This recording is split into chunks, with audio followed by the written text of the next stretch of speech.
Superpowered ninjas in space. You can't ask for a better premise for an action RPG. Just look at how fast you can move and how fluid the controls are. Welcome, ladies and gentlemen, to a casual review, a series where I test and review games so you can decide if you want to try them out. This review is going to be a bit different than my previous ones. In my other reviews, I was a bit more meticulous in my search for positives and negatives. Some were very big issues and others were smaller and harder to find. This review will be about issues that are a bit more obvious.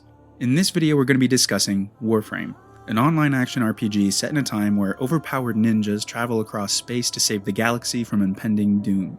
This is a game that knows exactly what it is and builds its entire gameplay around its strongest features. But that means that the issues are just as obvious. And before you all get the wrong idea, I don't think the game is bad. Far from it. What Warframe does well, it does phenomenally well, and I really want to highlight that in this review. But this is, in fact, a review, not an ass-kissing, so I'll have no problem pointing out some of the major flaws that make it really difficult to stick with the game as someone just starting out. This review may skew negatively, but just be aware that I have more to say about the negatives because I really want the game to do well, and I want to constructively criticize in order to bring some of these issues to light. If you haven't heard of it, Warframe is a popular free-to-play online action RPG launched back in 2013. It's received regular updates, introduced new content, and nurtures a very sizable player base, all for free. And man, the combat feels great. It's fast-paced, action-packed, and requires no explanation. It's intuitive and easy to learn, hard to master, which is one of the best designs for combat you can have. But the game is not perfect. The problems with the game are instead the systems and the gameplay mechanics that do require an explanation. Basically everything that surrounds the combat and the story. These supportive mechanics are difficult to learn, and it's this overcomplication and oversaturation of the gameplay that creates a barrier to entry for new players. This is one of those games that players are going to want to engage in, but are left without key information as to how. And that's where we must seriously critique Warframe, because without a solid base of player knowledge, the game loses many new players up front. A couple disclaimers before we begin. I did not get to the endgame before writing this review on the new player experience. I did the main questline and some side missions up to the Frost Spectre on the Mars Junction and some bounties to try and grind mods, but I have stopped at that point for now to discuss my experience so far. Keep in mind that this review is going to be focused on how new players experience the game, not how veterans have come to understand its complexity. As you will see, it takes a lot of grinding and studying to truly master the game, but the popularity of the game seems to suggest that it's worth sticking around. So I want to start this review with what Warframe does well, because like I said, what the game does well, it truly excels at.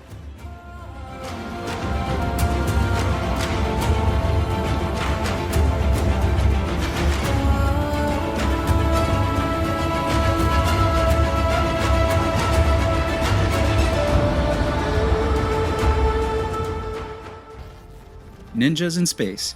There really isn't a better way to describe Warframe than that. You are a superpowered being called a Tenno, who, from the opening cinematic, seems to be an ancient guardian of the galaxy, which is genuinely fascinating and provides for some awesome cinematics and visuals throughout your time playing. The one you're watching right now is just the opening cinematic. It shows exactly how badass these ninjas can be. You start the game by taking control of a newly awakened Tenno who has just escaped captivity from some aliens. You learn the basics of moving around and play out a cinematic, where you find some weapons and eventually your ship. This acts as the tutorial and it works. The basics of the movement and combat are taught to you through engaging story and gameplay. I really like that. It also gives you a couple of important decisions up front. First, you can choose from one of 3 Tenno Warframes, which each have their own abilities and playstyles. The Excalibur, a class with a melee focus, the Mag, a class with some energy manipulation abilities, and the Volt, a class that has a variety of electrical attacks.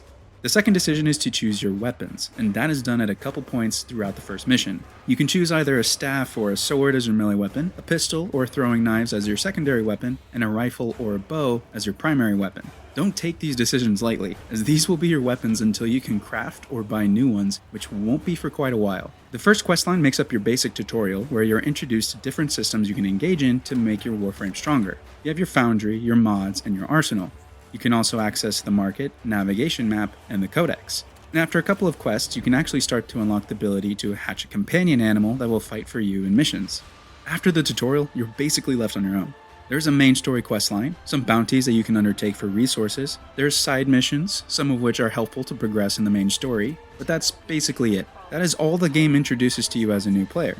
As you go on in the main story, you are introduced to a couple more mechanics and more difficult combat missions, which require you to figure out the crafting, mods, and arsenal systems. But most of all, you are shown just how much fun running around and killing baddies as an overpowered super ninja can be. Eventually, you run into an infamous side mission called the Howl of the Kubro, where you can get your first companion. In it, you have to defeat a Frost Spectre in 1v1 combat. The story has required you to take on a Spectre before, but not one of this caliber, and this is where the new player experience ends for me. This battle is about 10 times harder than anything you have been asked to do so far. Everything I just talked about, the combat, choosing your weapon and your Warframe, engaging in the systems of power mods and crafting, all of this just got extremely important. If you did not figure out how these systems work and how you can best optimize your character's performance in this mission, you are shit out of luck. I'll come back to this, but for now, just know that this extreme difficulty spike is out of the blue, even for something that is not necessarily required to progress in the main story. For now, let's talk about the things that Warframe does well.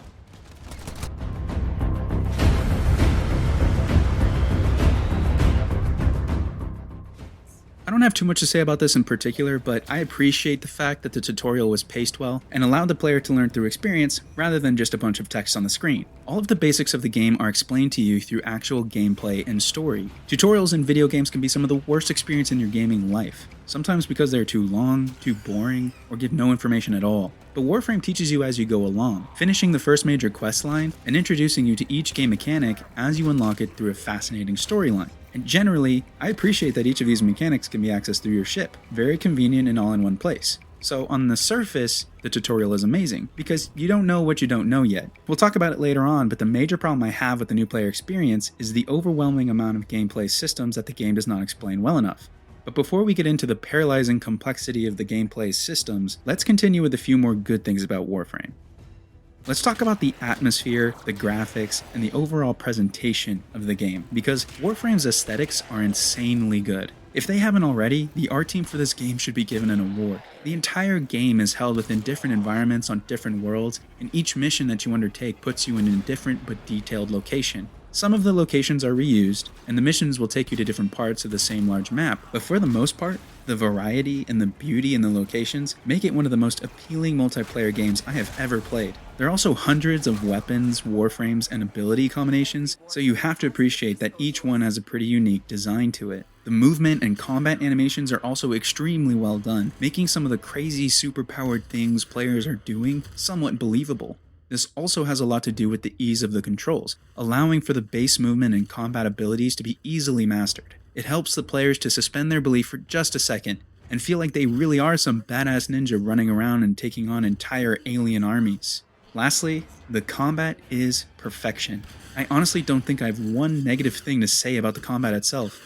You can tell the entire game is pretty much centered around it, but I don't mind that. Like I mentioned before, the basic controls are super easy to learn, and the quick pace of every encounter with the enemy makes every mission feel action-packed and have no time wasting mechanics. This means your brain is constantly thinking of what your next action is going to be. It's an adrenaline rush from beginning to end, constantly keeping you engaged in completing your task or defeating hordes of enemies with a number of weapons and abilities. I can't tell you how many times I felt like an extreme badass because I was sprinting around the map with my bow, pinning my enemies' lifeless bodies to the wall with my arrows.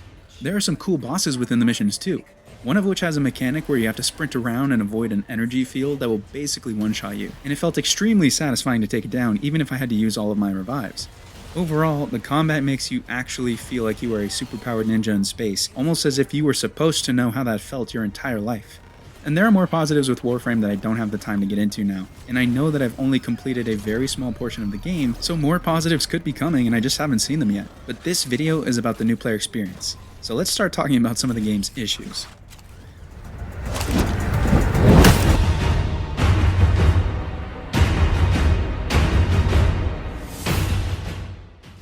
I want to say up front that the problems I have with Warframe's game design is not one that should deter you from trying the game. Instead, trying the game with knowledge of these issues is kind of the litmus test for if you should continue to play it. If you see these issues and still have fun with the game, then you should keep playing. Don't let a review of the game tell you that you shouldn't have fun. That being said, games like Warframe make me kind of sad that I reach a point where I get frustrated and completely lose interest. This is going to be quite a bit of detail, so get comfortable and just let me explain. Warframe has an amazing opening, intense, and incredibly fun gameplay, and honestly a really interesting and somewhat unique storyline, all of which you can do with your friends or random people online. And the developers do a pretty good job at keeping the game completely centered around those features. But here's where my critiques begin.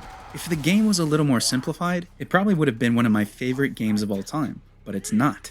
It's very complicated and oversaturated with different systems that are forced upon the player. And I know you technically don't have to engage in these systems. RPGs based on grinding power levels always give the player the option to just outlevel their opponent and completely overpower them. But this conversation is not about the players that are willing to spend hours and hours grinding repetitive content to progress through the game. This is a discussion on how new players, who don't even know if they want to continue playing, are going to be introduced to these systems and then reach a point where if they don't spend the time to thoroughly understand them, they'll have no option to continue. So what are these systems and how complicated are they really? Well, get out your notebooks and let's start with the mods. Mods are power upgrades that you find by killing mobs or buying them off the marketplace. Each mod has a specific statistical upgrade, a specific equipment type, and a quality to it. It also has a capacity amount that it consumes when applied to a piece of equipment. Each weapon or warframe that you equip has a mod capacity amount that increases as you level it up. And let me stop there. It's not too difficult, right? Upgrades for a specific piece of your equipment that you have a limited amount of slots for. Understood. But it doesn't stop there. Mods can be upgraded by spending Endo, a resource that you get from enemies or in chests during missions. Each mod has a specific amount of ranks that can be upgraded, with each subsequent rank requiring more resources to purchase. Each time you rank up the mod, the statistical advantage on it goes up, but it also increases the capacity needed from that piece of equipment. In addition, each mod also has a mod type to it, which is denoted by this little symbol here. That symbol is also found on the interface where you equip your mods. If you equip a mod into a slot with the same symbol, the capacity it requires is decreased. If you equip a mod with a different symbol in that specific slot, the capacity required is increased. There's more. Unused or duplicate mods can be sold to get resources including Endo, the resource used to upgrade mods. But be careful that you don't sell the ones you're using, because if you do, you can't get them back, and there's nothing on the interface to show that you have that specific mod equipped already, so it's definitely easy to make that mistake.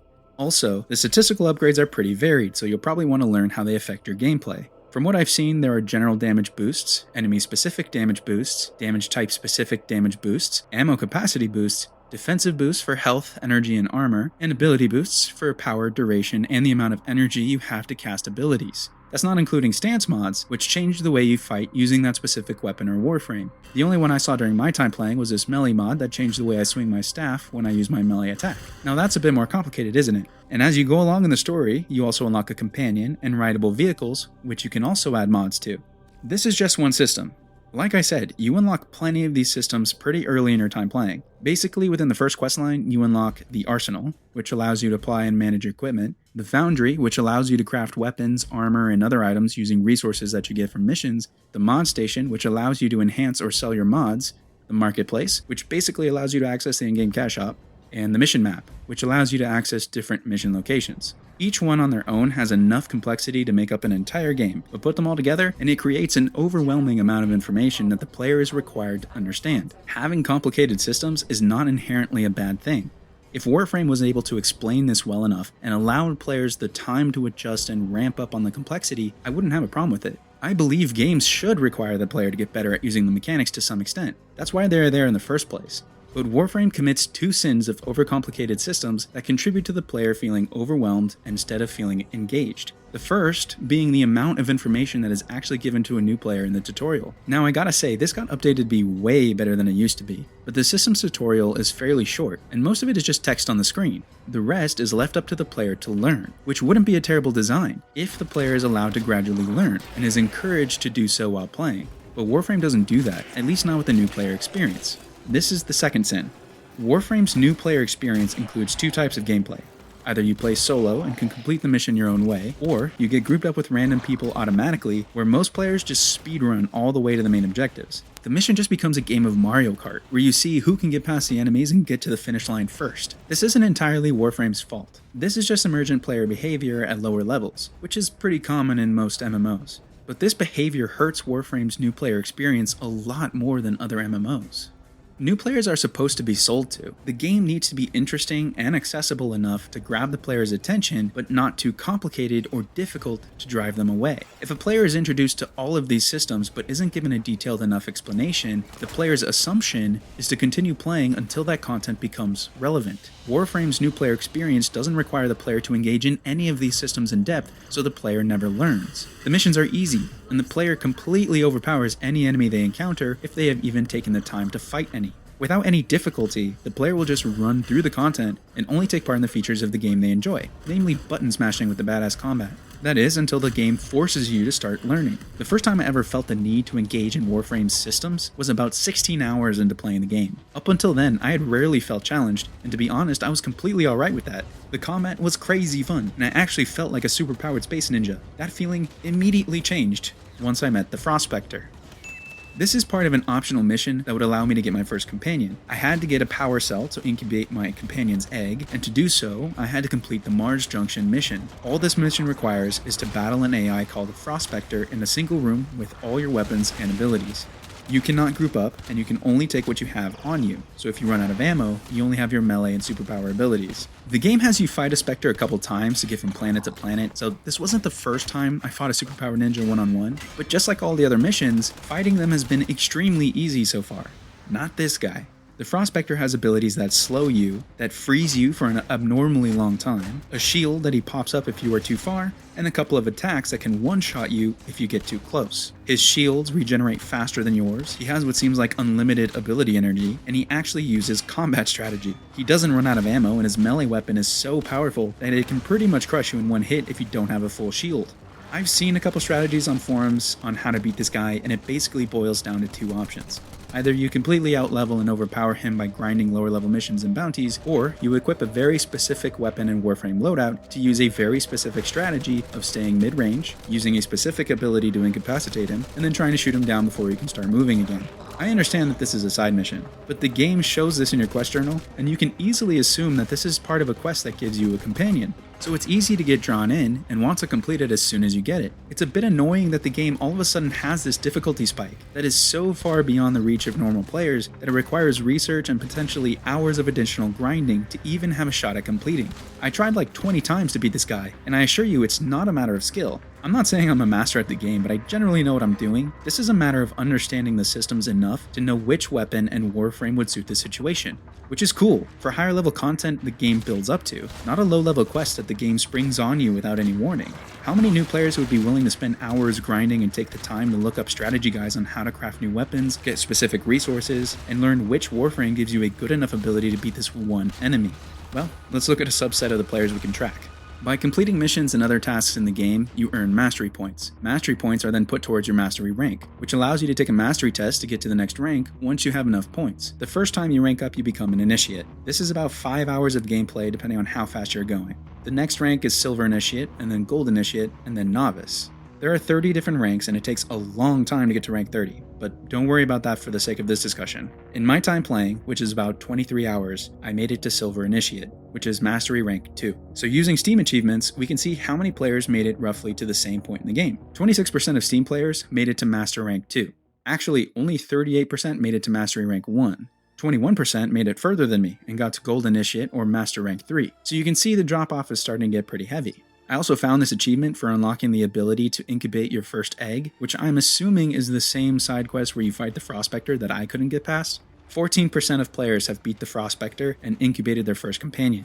I know this only accounts for players on Steam, but those are some crazy low percentages, especially for something you can access so early in the game, and that is my point. Warframe may be an extremely popular game, with veterans spending upwards of thousands of hours enjoying the constantly updated content. But if only 26% of your players are sticking with the game past the new player experience, with only 14% of them completing one of the low-level side missions, there may be a problem. The last thing I'll say about this overly complicated new player experience is that Warframe is free to play, so it does have a cash shop. In this cash shop, you can buy different Warframes, different weapons, and a number of mods and resources. So when you encounter this difficulty spike early on, you'll feel the draw of the cash shop pretty heavily. The reason I don't want to get into this cash shop discussion too much is because I don't feel that I've understood or played the game enough to comment on it, but I do want to acknowledge that it exists and it provides benefits that free players do not have. Crafting is complicated and requires a lot of time and resources to complete. Collecting resources requires time and knowledge of where to get them.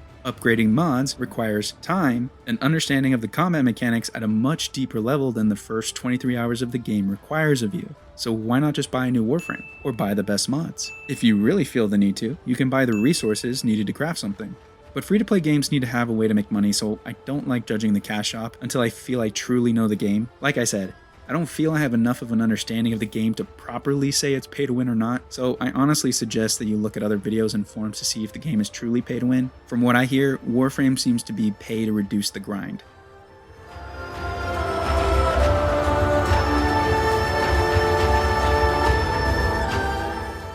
I know this review is heavily skewed towards negativity about the new player experience, but I do want to recommend this game to new players.